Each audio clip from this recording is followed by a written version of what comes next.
a sessão deliberativa do plenário do Senado. E entre os itens da pauta está esse projeto de lei de 2022, que traz aí regras para a regulamentação das casas de jogos e apostas no Brasil. O tema é polêmico, há senadores contra e a favor dessa legalização, e eu vou conversar com o senador Eduardo Girão. Senador Eduardo, a sua posição é radicalmente contra essa legalização. Muito bom dia. Inclusive, eu antecipei a minha vinda para Brasília ontem à noite de Fortaleza, justamente porque esse é um assunto muito sensível à sociedade, né, que já está vivendo uma tragédia nessa questão das bets, das casas de aposta, o endividamento em massa, né, perda de emprego, porque existe uma migração, uma canibalização da atividade produtiva para esses magnatas que mandam na jogatina do país, perda de casamento, problemas graves de família, devastadas e até algo que eu nunca tinha visto em 52 anos de idade que eu tenho, que é suicídio coletivo acontecendo com frequência.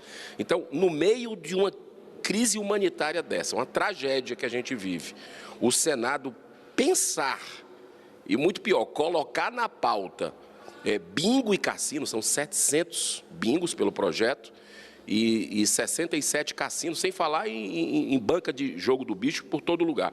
Então, isso mostra um pouco de desumanidade nossa. Eu espero que o presidente ele repense, os senadores repensem, né, porque a sociedade não está entendendo. No avião que eu vinha ontem, as pessoas me abordando, né, dizendo, rapaz, é verdade isso? Porque se diz muito, hoje em dia, hashtag Congresso inimigo do povo, né? E o Congresso precisa se aproximar da população e não fazer o sinal trocado.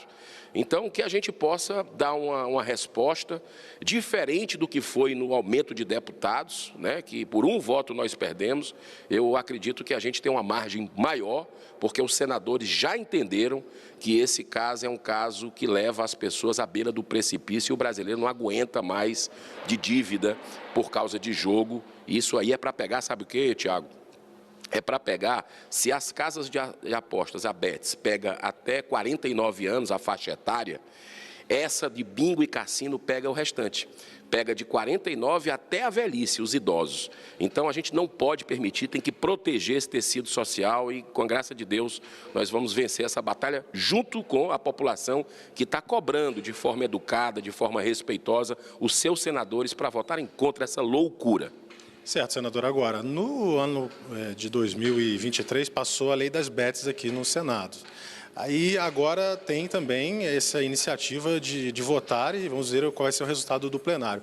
Mas como é que o senhor rebateria o argumento de que as pessoas, em geral, elas jogam mesmo, elas vão ali na esquina e fazem um jogo que é uma contravenção penal, ou então há casas de apostas ilegais, máquinas de caça-níqueis, e o argumento é que, então, se regulamentasse isso, pelo menos o governo arrecadaria tributos, não é? E assim poderia, enfim, investir em outras áreas que também são necessárias. E isso ocorre também nesse contexto de debate sobre o ajuste das contas públicas. Como é que o senhor rebateria esse argumento? Olha, esse argumento das pessoas que defendem a jogatina, os jogos de azar, o nome está dizendo jogo de azar, é um argumento que não para em pé. Por quê?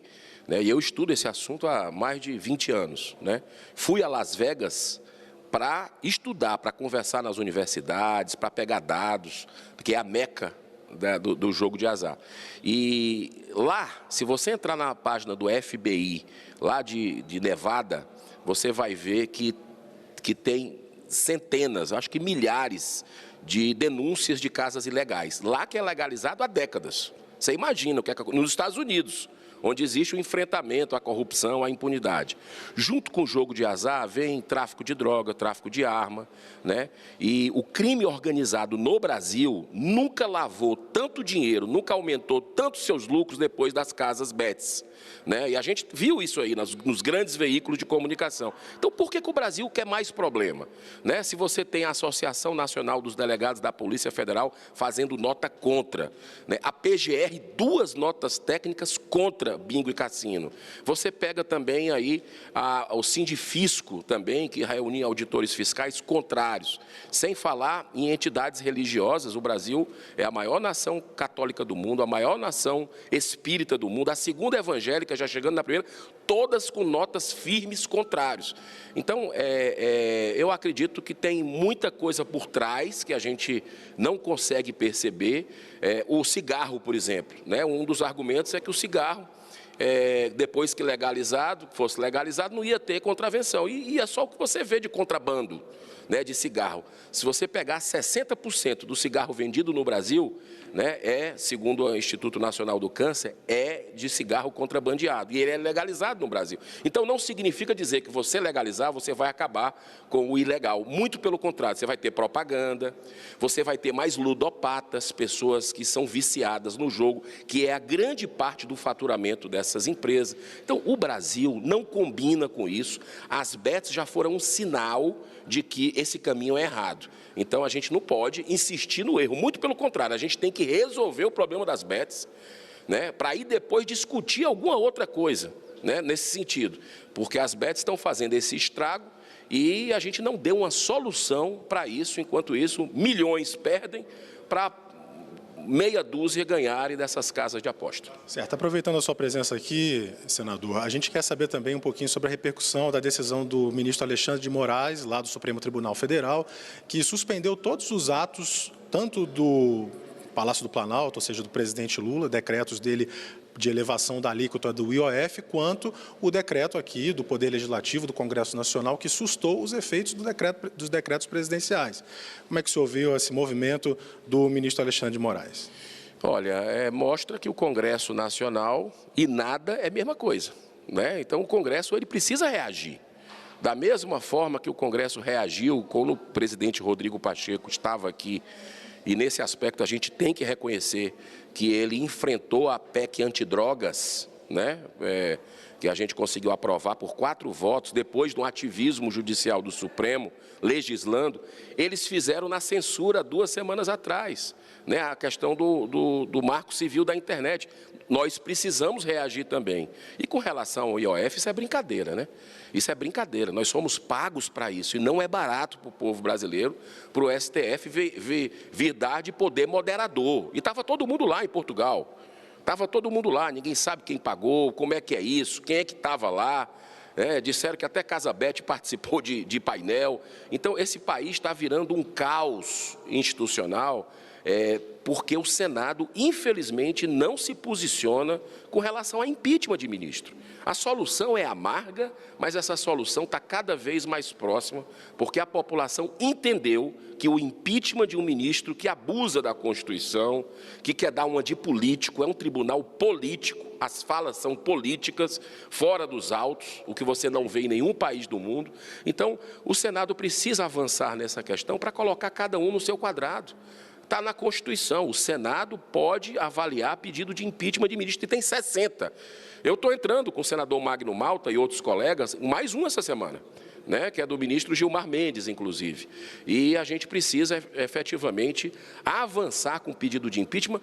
Muito difícil nessa legislatura, a não ser que a população vá para a rua, vá cobrar. Mas na próxima, eu acho que não vai ter como segurar, porque o Brasil precisa de ordem, precisa de uma segurança jurídica mínima que não está tendo graças a decisões como essa do ministro Alexandre de Moraes, dando de poder moderador, né, de chegar e querer resolver, anular uma coisa do Congresso, do Executivo. Isso não é papel do STF, não é papel fazer política do STF, é decidir. Né? Então, que a gente possa criar coragem aqui no Senado e cumprir o nosso dever, é isso que a população de bem espera. Na quarta-feira, senador, haverá aqui também no Senado, na Comissão de Constituição e Justiça, uma votação importantíssima que trata do Código Eleitoral.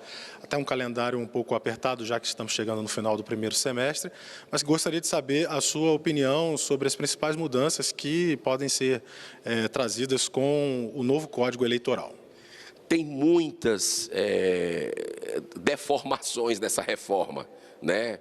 Inclusive, a gente vem discutindo isso há muito tempo. Você tem, por exemplo, diminuir a cidadão de segunda classe, militares, sejam policiais, sejam bombeiros, seja magistrados, promotores, que vão ter que passar por uma quarentena. Isso não acontece comigo, com você, com outra pessoa. Por que vai ter que ser com eles assim? Está errado, é inconstitucional, né? Como, por exemplo, a criminalização de fake news.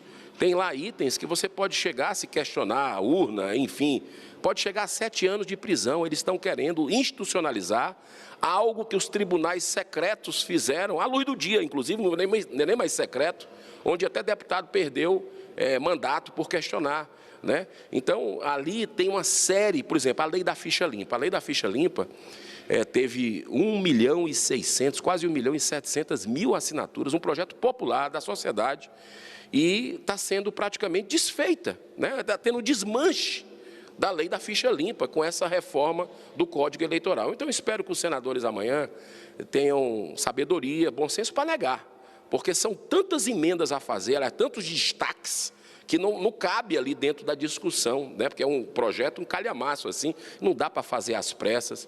No apagar das luzes, nós estamos praticamente na véspera do recesso aqui de julho, né? Nós vamos ter 15 dias, e eu acho que esse assunto não pode ser feito a toque de caixa. Eu acredito que deva sair da pauta, porque não está maduro o suficiente para a população saber que está tendo um código que resguarda a questão de improbidade e tudo no Brasil.